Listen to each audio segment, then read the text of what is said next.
नमस्कार, जय हिंद, जय श्री राम। श्रावण मास के शुभ दिन अवसर पर सभी देशवासियों को हार्दिक शुभकामनाएं एवं आशीर्वाद।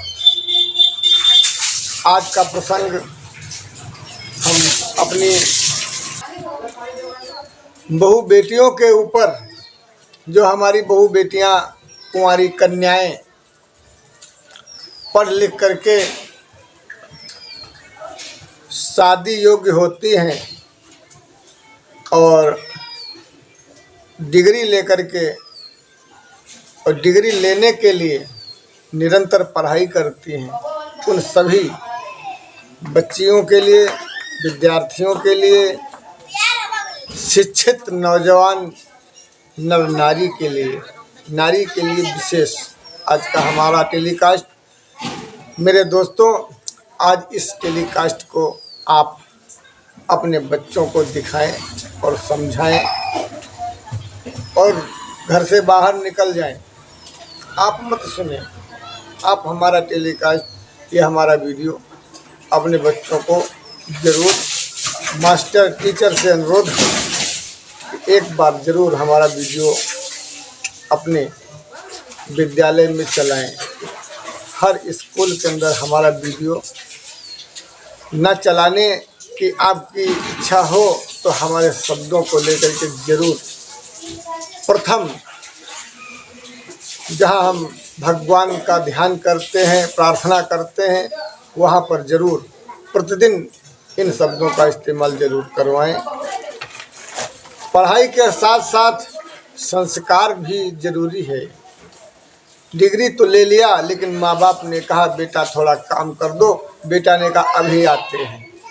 तो चलिए, आज हम नारी, आज जो बेटी पढ़ी लिखी हैं, बच्चों आइए हम जो बोलते हैं उस पर ध्यान देना। नंबर 1, यदि आप ना होते तो हम ना होते। और एक चीज़ बता रहा हूँ, यदि आप ना होते तो हम नहीं होते।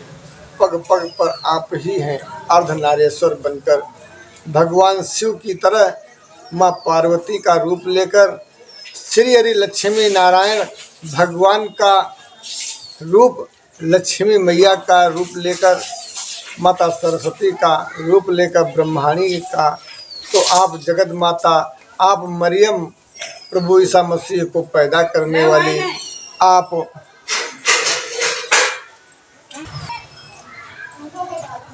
कहने का हमारे मतलब, आप ध्यान दीजिए, हम लोग जब सनातन धर्म के मंत्र जपते हैं तो कहते हैं ओम नमो भगवते वासुदेवाय नमः।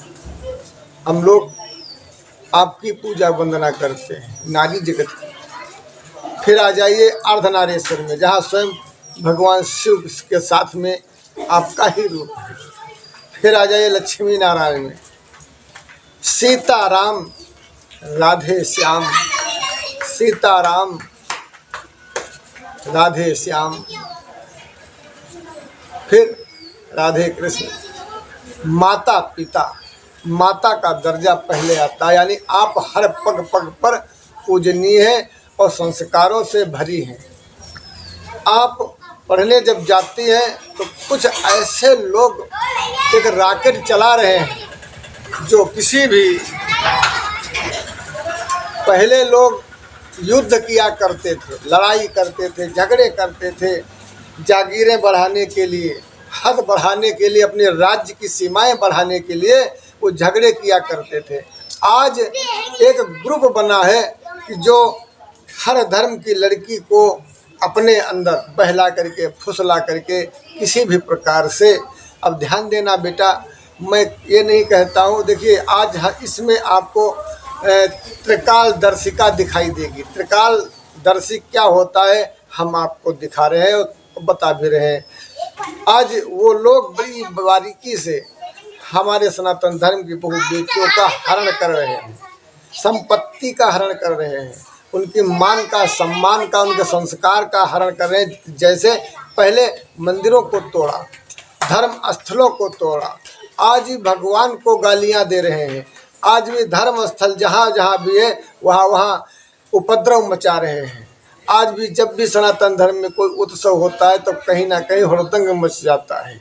आज भी तो मैं देख रहा हूँ ऐसे ही लोग, मेरी बहू बेटियाँ, ऐसे ही लोग आपको बहला कर फुसला करेंगे। ये कोई पढ़ा लिखा नहीं करेगा, जो जाहिल हैं, गंवार हैं, जिनके अपने समाज में इज्जत नहीं है, वो दूसरे की समाज में बहू बेटियां ढूंढ रहे हैं, ताक रहे हैं, बुरी नज़र डाल रहे हैं। सोचिए, आपके परिवार में, आपके खानदान में, आपके संस्कार में, आपके समाज में एक व्यक्ति ने बुरी नज़र डाली आपके ऊपर और आप उसी का साथ दे रही हो। ध्यान देना, आपका माँ बाप किस लिए पढ़ाया था कि बेटी स्कूल जाती है, 10 रुपये, अगर तुम्हारा माँ बाप चाट खाना चाहता है, चाय पीना चाहता है, 10 रुपये की कोई चीज़ खाना चाहता है तो वो नहीं खाता है। क्यों? क्योंकि बेटी की पढ़ाई का खर्चा भारी है। क्या इसीलिए आपको अपना पेट काटता है कि जब बेटी पढ़ने जाए तो वहाँ प्रेमी संग फरार हो जाए? ध्यान देना, ये कहाँ का न्याय है। हम आपके साथ, मैं पिता बनता हूँ, आज मैं पिता बन करके मैं आपसे बात कर रहा हूँ। बताइए, मैं भूखा प्यासा रहा इसलिए, अपनी इज्जत, अपने संस्कार को बचाने के लिए, हमारा बच्चा, हमारी बेटी शिक्षित रहे और डगल चलते कोई भी मंचला उसको प्रभाव ना कर पाए। आज हम शिक्षित हो करके हमारी बेटी जिसका डर था वही काम कर रही है। आज हम अपनी बेटी के आंखों में आंसू नहीं देख पाते, आज अपनी हम बेटी के को नंगा नहीं देख पाते। आज हमको छोड़ करके, बहला के, फुसला के। और एक चीज़ है, यहाँ पर प्रशासन भी मजा ले रहा है। प्रशासन देख रहा है कैसे कि भाई 18 साल के बाद में अब तो वो खुद कह रही है कि हम उसी के साथ जाएंगे। तो मैं प्रशासन को भी इसमें खींच रहा हूँ। प्रशासन अंगूठा लगवाता है, वोट लेता है, बीमारी की दवाई देता है, बीमा देता है, सारे काम करता है, 5 किलो राशन देता है, सरकारी सुविधाएं देता है, हर चीज़ देता है। अगर उस व्यक्ति को, उस बिटिया को, उस संपत्ति को, उस संस्कार को अगर कोई मन चला टोना टोटका करके, बहला करके, फुसला करके उसको अपने वशीभूत कर लेता है तो प्रशासन का साथ देना चाहिए। मैं प्रशासन के अंदर जो बैठे हैं अधिकारी, मैं उनसे भी बात करना चाहूँगा। आप बताइए, आप पिता समान है, हमारे साथ अन्याय करें।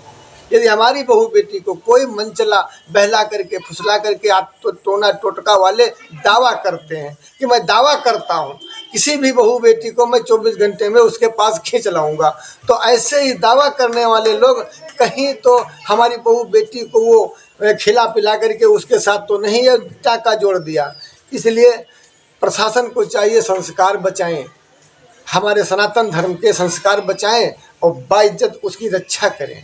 हमारी बहू बेटियों को भी चाहिए, माँ बाप अपना कलेजा काट करके, अपना पेट काट करके आपको पढ़ाता है, आपको शिक्षित करता है। किस लिए? हमारी बेटी पढ़ेगी, हमारी बेटी योग्य होगी, नौकरी करेगी, विवाह करूँगा और विवाह में जब हम अपने घर का दरवाज़ा जब हम जो है अपना झम झम झम झम लाइट से, गोलों से, पटाखों से खाना चलता होगा, भंडारा चलता होगा, पूरा गांव देख रहा होगा, पूरा क्षेत्र देख रहा होगा, किसका विवाह है भाई? फला व्यक्ति की लड़की का विवाह है। आहा, पिता का सीना चौड़ा हो जाता है, कहता ये हमारी बिटिया है, आज हमारी बिटिया की शादी है।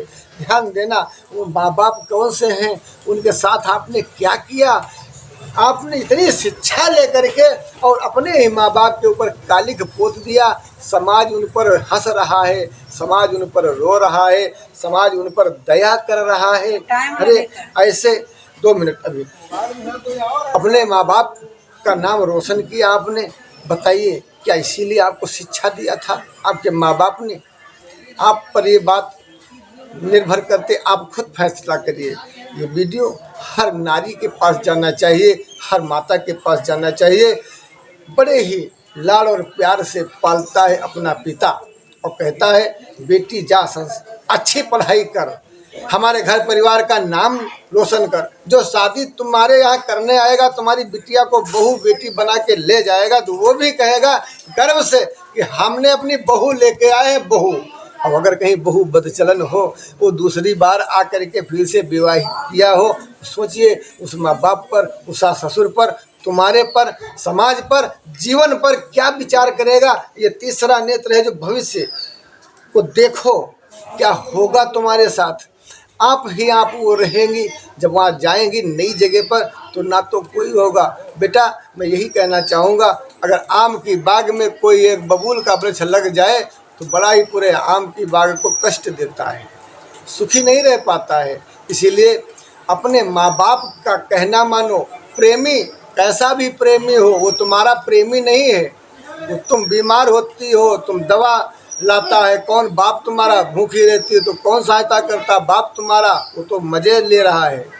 इसीलिए नारद मोह दिखाया गया रामचरित्र मानस में कि देखो मेरे कलयुग में मनुष्यों, मेरे मानवों, मेरे शिक्षित लोगों, आज जिस नारद मोह को तुम कान में सुन करके घुमा देते हो, आज उसी नारद मोह के चक्कर में देश को लजवा रहे हो, समाज को लजवा रहे हो, आज घर संस्कार को लजवा रहे हो। आज नारद शिक्षा ले लेते तो इस काम वासना के वशीभूत होकर आज हमारे इधर से उधर जो संस्कारों का हनन हो रहा है वो नहीं होता। तुम बहू बेटियों आप पढ़ने जाओ, पढ़ से अपने घर आओ, किसी के चक्कर में मत पड़े। आप भविष्य हैं, आप जगत जननी हैं, आप कमीक्षा माता का रूप हैं, आप वो धरती का आधार हैं। आपको तो सभी पकड़ना चाहेंगे, भगवान को कौन नहीं पकड़ना चाहता है। सिंपल सी बात है, भगवान क्या सबके अधीन हो जाएगा? आप बताइए। आप भगवान का रूप हो, नानी दादी चाची काकी दुर्ग जो है मामी बुआ भतीजी सब कुछ आप हो। आप एक हो लेकिन आपके रूप अनेक हैं। आप भगवान समान हो, ठीक। आप जगत माता हो, जगत को पैदा किया आपने। उस ब्रह्म आपके लिए कहा गया कि गुरु ब्रह्मा गुरु विष्णु गुरुदेव महेश्वरा गुरु साक्षात ब्रह्म तस्मै श्री गुरुवे नमः, ये आपके लिए कहा गया है। क्या आपका अधिकार है कि कोई व्यक्ति राह चलते आए और कहे लो खा लो तो खा लोगी, कोई व्यक्ति आए कहो लो कपड़ा पहन लो तो पहन लोगी, कोई व्यक्ति कहे यहाँ पर बैठो लेटिन करो बाथरूम करो तो क्या करोगी? बताइए। सिंपल सी बात है। भगवान को लोग ढूंढते रहते हैं। भगवान सबके बस में नहीं आता है, क्योंकि अगर आ जाए तो वो तो कोई कुलच्छणी है, कहेगा ये सारा सपाटा स्वाहा, तो स्वाहा हो जाएगा। इसीलिए भगवान किसी के बस में नहीं आता है। आप भी उस भगवान, उस परमपिता परमात्मा का एक रूप हो, जगत माता हो, नारी का रूप हो। तुम किसी के चक्कर में मत आओ। तुम्हारा जो लक्ष्य है अपने माँ बाप के यहाँ पैदा हुई हो और माँ बाप जहाँ भी वो तुम्हारा गठबंधन करे, बस वहाँ की फुलवारी लेकर के अपने घर संस्कार को आपको इस संसार में आई हो तो इस संसार में सृष्टि की रचना में सहयोग करो, यही हम कहना चाहेंगे। और अपने माँ बाप सास ससुर का नाम रोशन करो। काम क्रोध मद लोभ कामदेव से नारद बंदर बने। कामदेव के कारण तुम्हारा माँ बाप तुम पर ये बहुत चेहरा कोई सुंदर नूरानी नहीं होता है। इसमें से खून निकल जाए तो समझो, एक मिनट भैया, खून निकल जाए तो समझो कुछ नहीं। बीमार हो 6 महीने के पड़ जाओ चारपाई पे तो कुछ नहीं है। टीबी हो जाए तो यही तुम्हारा साथ छोड़ देंगे। हैजा तुमको आ जाए तो यही तुम्हारा साथ छोड़ देंगे। तुम्हारी नाक कर जाए, तुम पागल हो जाओ तो यही तुम्हारा साथ छोड़ देंगे। जब तक ये गोरी चमड़ी है तब तक तुम्हारा साथ दे रहे हैं। तो सोचो, ऐसे व्यक्ति का साथ देना चाहिए जो तुम्हारा जीवन भर साथ दे। अंधी हो, चाहे लूली हो, चाहे लगड़ी हो, चाहे अपाहिज हो जाओ, फिर भी वो उसकी धर्म पत्नी हो। ऐसे संस्कार होना चाहिए। कुछ दुख तो कुछ सुख होता है, और जहाँ सुख तुमने ले लिया तो बाद में अपार दुख के सिवा कुछ नहीं मिलता है। कर्मण्येवाधिकारस्ते मा फलेषु कदाचनम। जैसा तुम कर्म करोगे वैसा ही फल मिलेगा। भगवान कुछ नहीं करने वाला। ओम नमः शिवाय। श्रावण का महीना, आप सभी देशवासियों को हार्दिक शुभकामनाएं। मैं दुर्गा प्रसाद पुजारी एंड बाबा रतनदास उर्फ दुर्वासा ऋषि। जय आदिशक्ति माँ भगवती स्थान, गोला गोकर्ण नाथ, जनपद लखीमपुर घेरी, उत्तर प्रदेश, भारतवर्ष। आप सभी का स्वागत है। ओम नमः शिवाय। जय श्री राम। ओम नमः शिवाय। बेटी पढ़ाओ, लेकिन बेटियों को खुद समझना होगा कि अपने खुद संस्कार बचाओ। ओम नमः शिवाय।